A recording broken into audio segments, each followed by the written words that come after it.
Amém. Eu leio, irmãos e irmãs, no Evangelho segundo Mateus, capítulo 2, do verso 1 ao verso 12.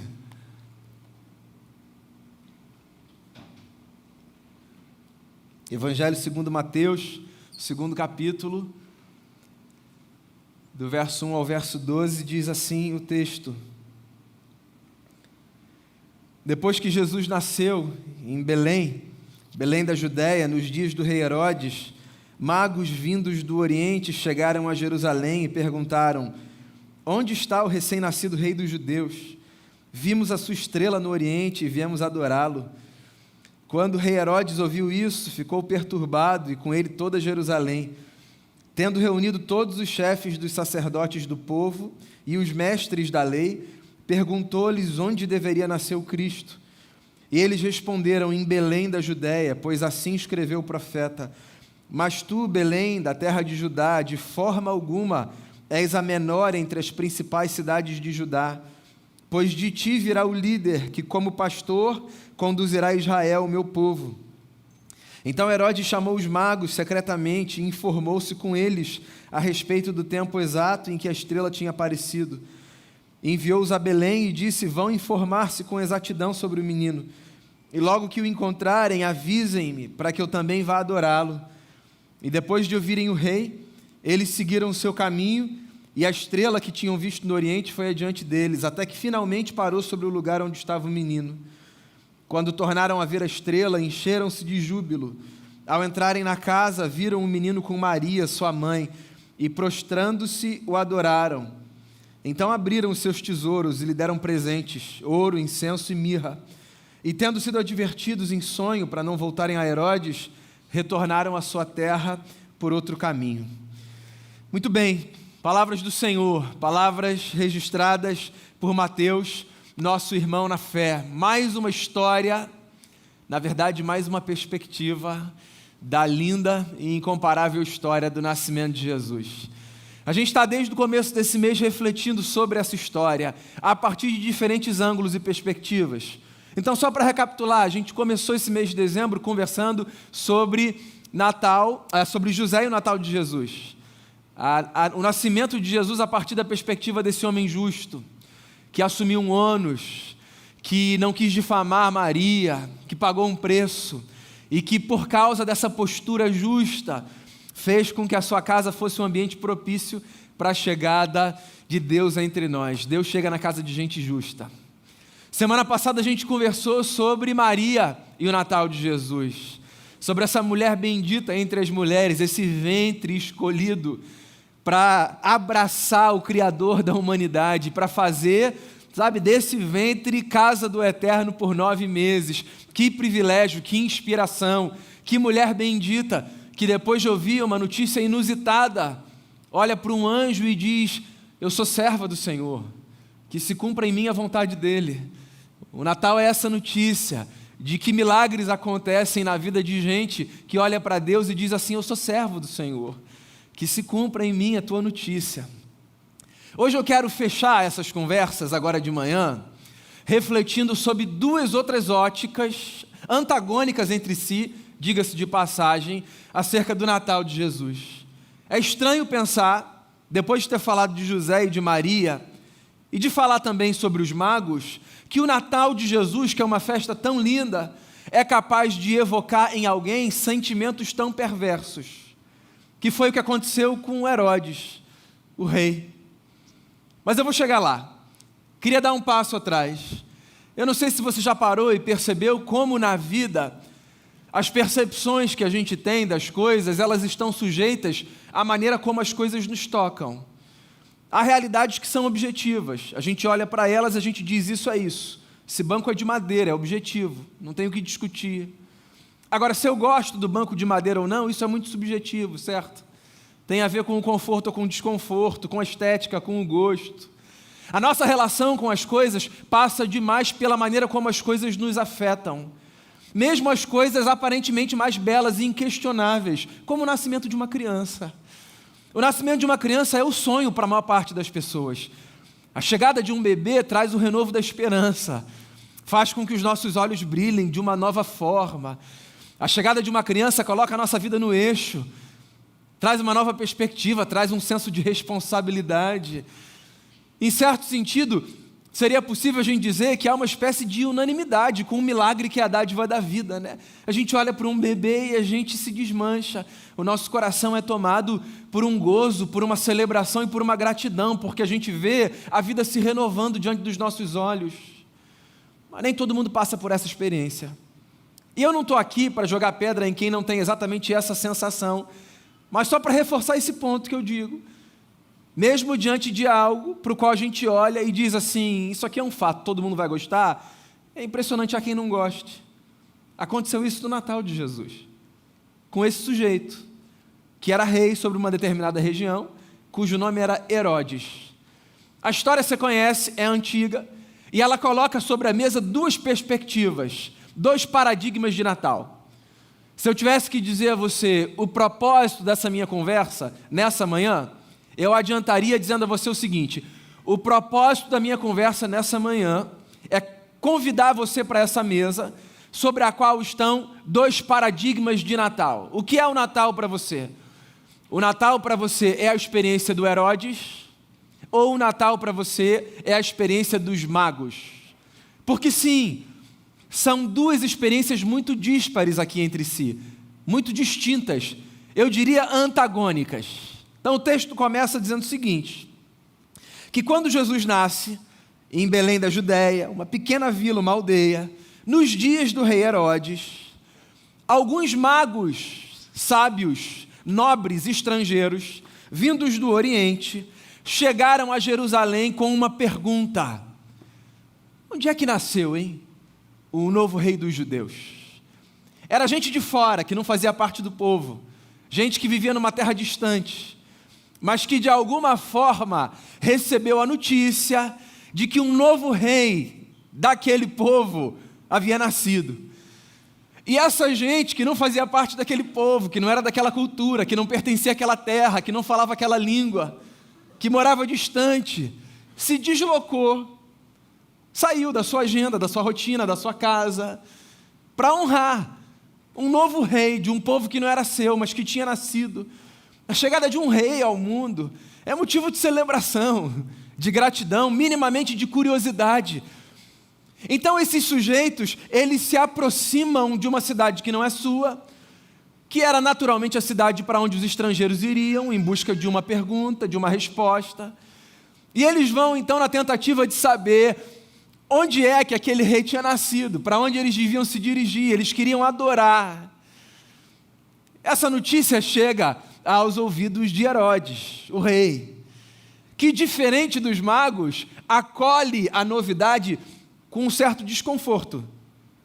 Afinal de contas, pensa comigo, se chegou um novo rei no pedaço, até onde eu sei, isso significa que o antigo vai sair de cena. Percebe? Porque eu disse ainda há pouco que as coisas, mesmo aquelas para as quais a gente olha e objetivamente pensa encontrar algum tipo de unanimidade, elas são julgadas pela gente a partir da maneira como nos tocam. Há coisas para as quais a gente olha e diz, lindo, não é? E a outra pessoa está no mesmo lugar e diz, não. Gostoso, né? E o outro diz, não gostei. Porque a maneira como as coisas nos tocam influencia significativamente a percepção que a gente tem, o recado que a gente dá, a satisfação ou insatisfação que a gente desfruta. Então há magos aqui se deslocando da sua terra, desejosos de saber onde está o novo rei, e há um rei posto, que sabe que será deposto, e que justamente por causa disso, naquele momento, precisa engolir um certo desconforto, porque afinal de contas, quem em sã consciência vai dizer, que droga, nasceu um menino, é? Não pega bem, né? Não é legal. A notícia do nascimento, ela é minimamente uma notícia para a qual a gente oferece o silêncio, se a gente não tem algo bonito para dizer, certo? Então Herodes encontra uma forma de sair dessa cena sem ficar muito mal, sabe? Engolindo o seu desconforto e dizendo o seguinte aos magos, é verdade, verdade. Inclusive, se vocês puderem me adiantar, vocês vão lá, né? Eu vou reunir aqui os especialistas e vou dizer a vocês onde esse evento aconteceu. E eles encontram o texto do profeta Miqueias, capítulo 5, que aponta exatamente para a vila de Belém. E os magos vão para lá. E o Herodes, para não ficar mal na fita, ele diz o seguinte para os magos: me façam uma gentileza. Quando vocês estiverem de volta para a terra de vocês, passem por aqui, por Jerusalém, só para me dar certeza de que o menino está lá. Porque eu também quero ir lá adorar o menino. O discurso dele é arrumado, bonitinho. O que ele diz é: eu tenho o mesmo desejo que vocês. Vocês estão vindo de longe, né, para adorar. Eu estou aqui perto, eu quero fazer a mesma coisa. Só confirmem para mim o endereço, para eu não perder tempo, porque eu vou para lá também. E para encurtar essa história que você conhece, o que se passa em ato contínuo é que quando os magos chegam no lugar onde está o menino, eles são advertidos em sonho por um anjo a não voltarem pelo mesmo caminho, porque Herodes não tinha as melhores intenções para com o menino. Ele resolve matá-lo. Inclusive, adiantando um capítulo que você não vai chamar de spoiler, porque se você não conhece o Natal de Jesus, pelo amor de Deus, essa notícia chega à família do bebê, obviamente, que tem que fugir para o Egito, e tem que esperar lá, numa terra que não era sua, numa cultura que não era sua, até que Herodes morra, para que Jesus volte em segurança e cresça. Inclusive, essa loucura do Herodes, também não é spoiler, porque você conhece essa história, ela resulta no extermínio dos bebês dessa região. Tamanha loucura de um cara que, quando recebe a notícia do nascimento de uma criança, se angustia, porque se dá conta de que o nascimento daquela criança em especial atravessa o seu lugar de rei. Eu disse a você ainda ali atrás, há dois paradigmas aqui de Natal, né? O dos magos e o de Herodes. Há duas coisas que o Natal pode fazer com a gente. Essa memória comunitária que a gente tem, essa história antiga, essa celebração linda que a gente faz, ela pode nos colocar de um dos dois lados da mesa. O primeiro lado é o lado dos magos, que são esses estrangeiros nobres, que se deslocam na direção do outro, que saem da sua terra, da sua casa, que caminham na direção de uma terceira pessoa. O Natal de Jesus faz isso com a gente, sabe? O Natal de Jesus reorganiza a nossa vida, aponta novos caminhos. A chegada de Deus ao mundo nos traz essa lembrança de que porque Deus está aqui entre nós, porque Deus se fez um de nós, é bom que nós nos desloquemos um na direção do outro, porque quem sabe nós nos encontremos com Deus nos deslocando na direção dos nossos irmãos e das nossas irmãs. Sim, a história do nascimento de Jesus e o que ela provoca nos magos é o apontamento de um caminho para mim e para você. A manjedoura não é o nosso ponto de destino apenas, a manjedoura ela é um paradigma de um movimento de vida que a gente deve fazer. Quando os magos se deslocam até o lugar onde Jesus está, saindo da sua terra, mexendo na sua agenda, de alguma forma eles nos ensinam que a chegada de Deus entre o mundo nos aponta esse caminho, como um caminho para a vida, como uma possibilidade de descobertas, como um espaço de crescimento. A gente cresce demais quando a gente se desloca na direção do outro, verdade ou mentira? Quando a gente deixa de acreditar que o nosso umbigo é o centro da nossa existência, quiçá do universo, e a gente começa a abrir espaço na nossa jornada para fazer percursos que não têm a ver apenas com aquilo que nós somos e com aquilo que nós ganharemos, mas com aquilo que nós ofereceremos. O Natal de Jesus pode fazer isso com você. Não é sem motivo que justamente nessa estação do ano, desde o culto de ação de graças, final de novembro, a gente ano após ano se mobiliza com campanhas, com ações. Não é sem motivo que a gente provoca a igreja e conclama a igreja a abraçar causas. Não é sem motivo, por exemplo, que a gente faz uma campanha como a gente fez, cujos presentes foram entregues há uma semana mais ou menos, e quando a gente convoca você, a gente não diz assim, ó, você tem um dinheiro para dar? Não, a gente diz assim, qual criança você quer abraçar? Tem uma criança aqui que tem esse nome, tem essa idade, calça esse número, veste esse tamanho, porque a gente quer aproximar gente de gente. A gente quer celebrar o Natal fazendo o que esses homens fizeram, se deslocando na direção do outro, dando tempo. Eu sei, é mais fácil só transferir o dinheiro, é mais fácil só passar num stand e dizer, toma aqui, eu quero contribuir, eu quero participar. Mas você pode acreditar, com todo o cansaço que envolve você ter que se deslocar, é muito mais prazeroso e faz a gente crescer muito mais quando a gente se aproxima de gente, se aproximando de história, conhecendo o nome, sabendo quem é, indo lá, abençoando, abraçando, recebendo sorriso, trocando o olhar. O Natal pode fazer isso com a gente, como fez com os magos. Deslocou esses camaradas de um lugar para ir lá. Fazer o quê? Adorar. Que é lindo demais. Que inclusive carece de uma certa explicação. Porque no imaginário evangélico, adorar virou sinônimo de viver uma espécie de experiência individual, subjetiva, que se expressa no ajuntamento por uma cara mais fechada, um olho também fechado e mãos levantadas. Esse virou no imaginário evangélico o sinônimo da adoração. Então, qual é o momento do culto que a gente está adorando no imaginário evangélico? É o momento que a gente está cantando, sobretudo se a gente não precisar olhar a letra que está sendo projetada, sabe? Mãos aqui estendidas, olhos fechados, com toda aquela cara de devoção. Isso virou para a gente sinônimo de adoração. Essa pode ser uma das milhares de expressões de adoração que a gente presta. Mas você sabe com o que a adoração essencialmente tem a ver? Com serviço. Então, quando esses magos se deslocam para adorarem um novo rei nascido, eles se deslocam para servi-lo, porque a adoração tem a ver exatamente com essa compreensão de que a nossa vida, ela pode estar a serviço de reticências, aqui, fora daqui, onde quer que você esteja. A vida precisa ser espaço de serviço, não apenas de sermos servidos, mas sobretudo de servirmos, de acreditarmos no que os apóstolos disseram terem sido palavras de Jesus. Está lá no livro de Atos dos Apóstolos, uma citação do Cristo, que diz assim: mais bem-aventurado é dar do que receber. Há uma dádiva no presente que se oferece. O Natal coloca a gente nesse lugar também, né? Por mais singelas que sejam as nossas trocas de presente, o Natal traz a gente para esse lugar, né? Para essa lembrança, né? De que presentear é uma dádiva. E a gente presenteia de diversas formas. Há um símbolo, né, que é do presente que a gente compra e entrega, mas há muitas formas da gente se presentear. A nossa presença é um presente. O nosso talento colocado à disposição é um presente. O nosso tempo é um presente. Sabia? Que tem gente que só quer ter um tempo com você. A nossa escuta é um presente.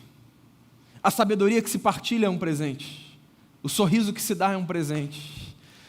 E eles estão lá, indo presentear, indo servir, porque o Natal coloca a gente nesse lugar, servir a Cristo servindo as pessoas, prostrar o coração diante de Cristo, abrindo o coração para as pessoas. É o que a gente aprende com os magos, se deslocam, servem e protegem. Protegem, porque quando ouvem o pedido do Herodes, colocam na balança o recado que ouvem em contínuo, do anjo que diz: não façam o que esse louco está pedindo, que ele quer matar o menino. E aí, entre obedecerem um rei e um anjo, eles ficam com a voz do anjo. E antes de você espiritualizar o discurso, tenta ler esse negócio da maneira assim, com um choque de realidade. Tem um homem que fala, e esse homem é o rei da região. Ele dá uma ordem, e ele diz assim: voltem por aqui e me avisem. E tem um anjo que aparece, que podia ser lido pelos camaradas como uma voz do inconsciente, uma coisa que apareceu aqui, uma impressão minha. E eles colocam na balança uma fala objetiva de alguém que diz assim: ó, voltem por aqui, e a fala de um ente espiritual que aparece e diz assim: não voltem por ali. E escolhendo uma e a outra, eles ficam com a segunda. Porque às vezes não tem nem a ver com a gente identificar quem é o emissário. Tem a ver com a gente discernir qual é o recado. Porque não importa quem quer que seja que diga volte por aqui, porque eu tenho uma coisa legal para fazer. Se a gente discerne lá no fundo que esse negócio é um engodo, a gente não vai fazer, não importa quem dê a ordem. Eles voltam, e eles voltam para proteger. Porque diante de Deus o que a gente aprende é que a vida de quem quer que seja carece da gente de atos de proteção. O Natal coloca a gente nesse lugar, na renovação desse compromisso, de que nós estamos aqui para sermos protetores uns dos outros. Nós estamos aqui como gente que representa a Deus guardando a vida um do outro, zelando um pelo outro. Não é sem motivo, queria repetir isso, que essa estação do Natal é uma estação de tanto renovo de laços, né? De perdão que é concedido. Sabe, já houve uma época que eu considerava isso muito demodê, parecia um negócio meio construído, meio arquitetado, sabe? Chegava no Natal, as pessoas se perdoavam, as pessoas se abraçavam, parecia um negócio meio combinado, meio cafoninha assim, sabe? Mas é lindo. Bem, tudo bem, se essa estação é uma estação mais propícia para a gente reconsiderar algumas coisas, então que a gente reconsidere. Se esse é um momento no ano que a gente vai escolher olhar para algumas coisas e dizer, cara, eu vou passar por cima disso, eu preciso estar mais perto, eu preciso proteger, eu preciso ajudar, eu quero estar ali como esse ombro amigo, então que a gente faça, porque não importa o tempo, o importante é que a gente faça. Os magos estão aqui para ensinar isso. Eles se deslocam, eles adoram, o que significa servem, e eles protegem. E Herodes? Herodes é o oposto disso tudo. Herodes, diante do nascimento de Jesus, faz emergir o que há de pior em si. Que loucura, né? Como a chegada de um bebê faz emergir o pior que uma pessoa pode ter. Mas faz sentido. O Natal de Jesus, a chegada do novo rei, é angustiante demais para quem não quer perder a majestade. Então, meu amigo, ou você entende que o Natal é a representação de uma espécie de destronamento da sua existência, porque um novo rei vai ocupar esse lugar, ou o nascimento de Jesus vai ser muito angustiante para você. O Natal de Jesus é isso. É a materialização dessa notícia divina de que nós não somos os melhores gestores da nossa própria história, de que nós não somos os governantes perfeitos que julgamos ser para a nossa própria vida.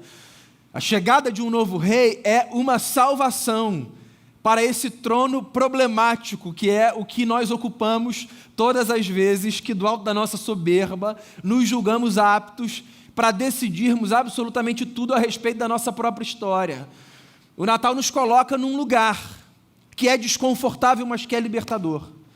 É desconfortável, porque esse choque de realidade, da gente olhar para a gente e dizer assim, não sou eu não, quem dá conta de tudo na vida, não é a coisa mais maravilhosa do mundo, a sensação não é a melhor, né? Lidar com o nosso senso de impotência, lidar com a nossa incapacidade de ter sempre as melhores decisões, as melhores perspectivas, isso é desconfortável.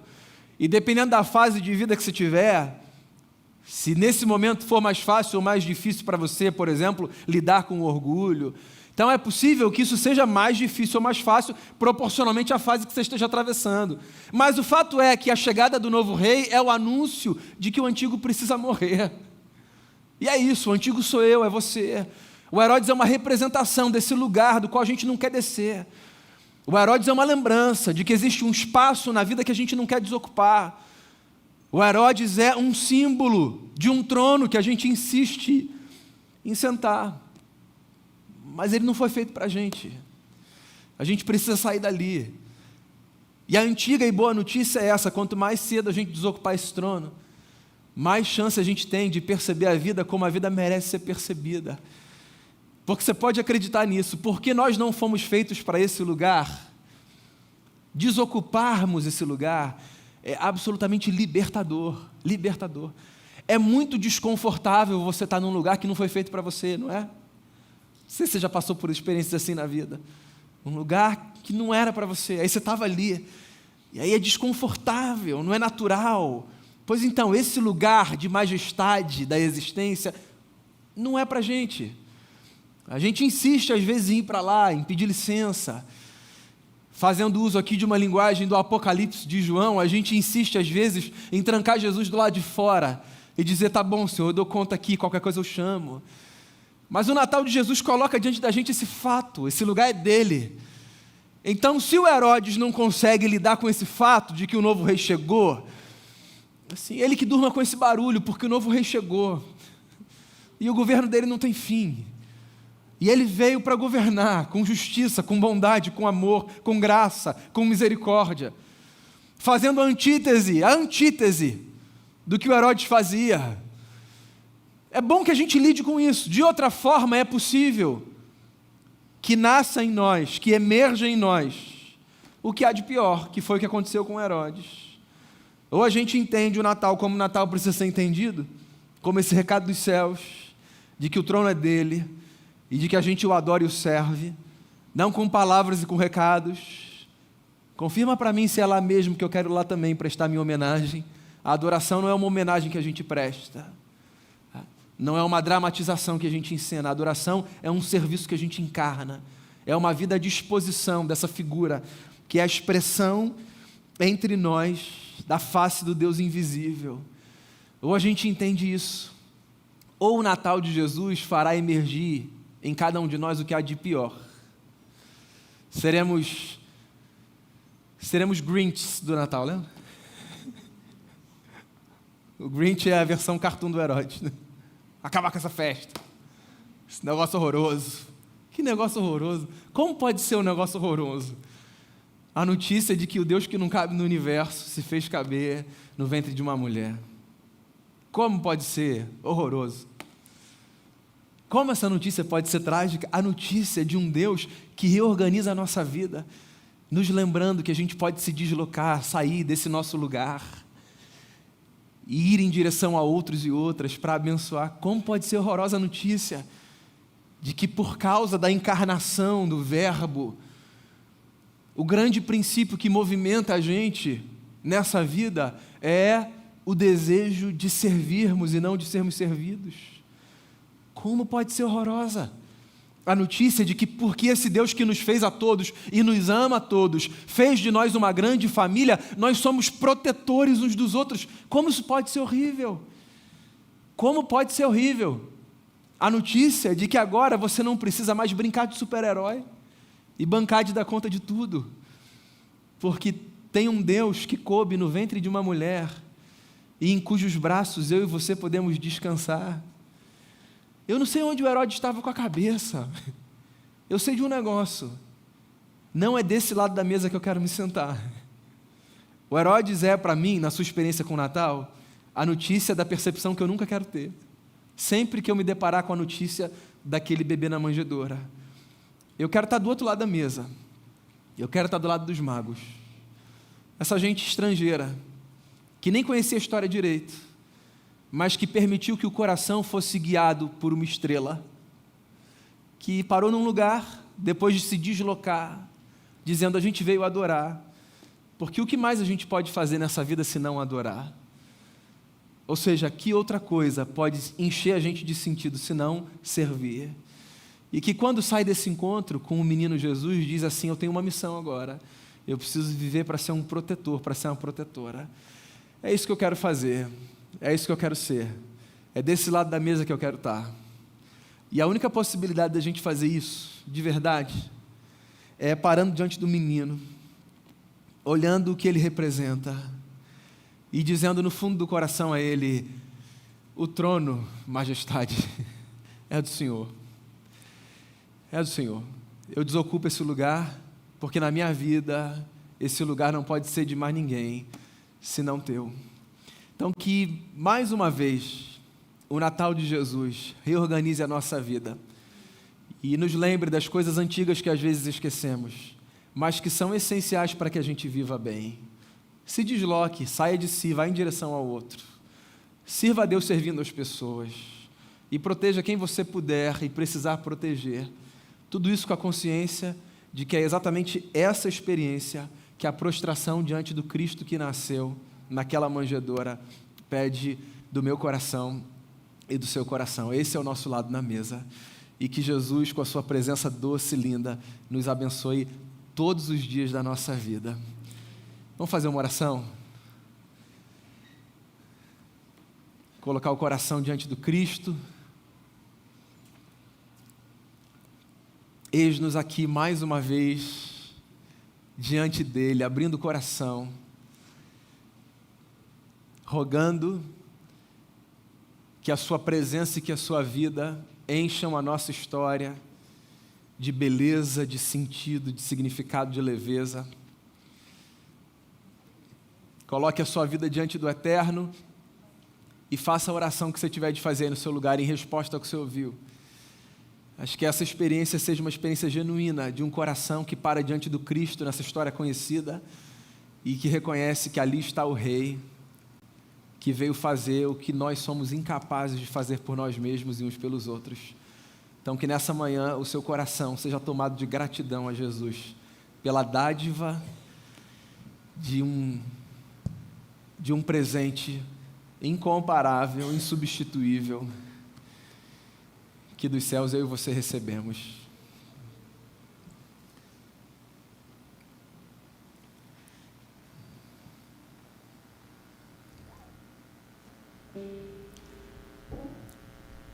Eis-nos aqui, Jesus de Nazaré, nosso Senhor, nosso Deus, a razão da nossa existência, esse ponto que reorganiza a nossa vida, esse ser bendito que nos chama para o lugar de sobriedade quando a gente perde o sentido, quando a gente se desorienta. A tua presença reorganiza a gente de uma forma que nada mais é capaz de fazer e ninguém mais é capaz de fazer. O mistério do Deus que toma figura humana, que vive entre nós, que chega no nosso meio como um de nós, isso é grande demais para caber de uma forma e de uma vez só dentro da nossa cabeça. Então, cada vez que a gente se debruça sobre esse mistério, nosso coração é tomado de gratidão. Obrigado, Jesus, por ser para a gente quem o Senhor é, Rei, ponto. O Senhor é o nosso Rei. O nosso coração se abre diante de Ti. E a gente quer mais uma vez derramar a vida diante do Senhor, agradecer por essa presença que ilumina o mundo e agradecer por tudo que com ela a gente pode aprender. Que a gente faça não como Herodes, que permitiu emergir de si o que havia de pior. Todos temos também, a gente quer fugir desse lugar. Mas que a gente faça com que a nossa experiência de fé faça emergir de nós aquilo que há de melhor. O desejo de nos movimentarmos na direção do outro, de adorarmos a Ti servindo uns aos outros e de nos protegermos nessa vida sempre que percebermos que um irmão ou irmã precisa de proteção. Nos dê a graça de sermos assim e de, com essa vida, testemunharmos o porquê do Natal ser tão especial para a gente.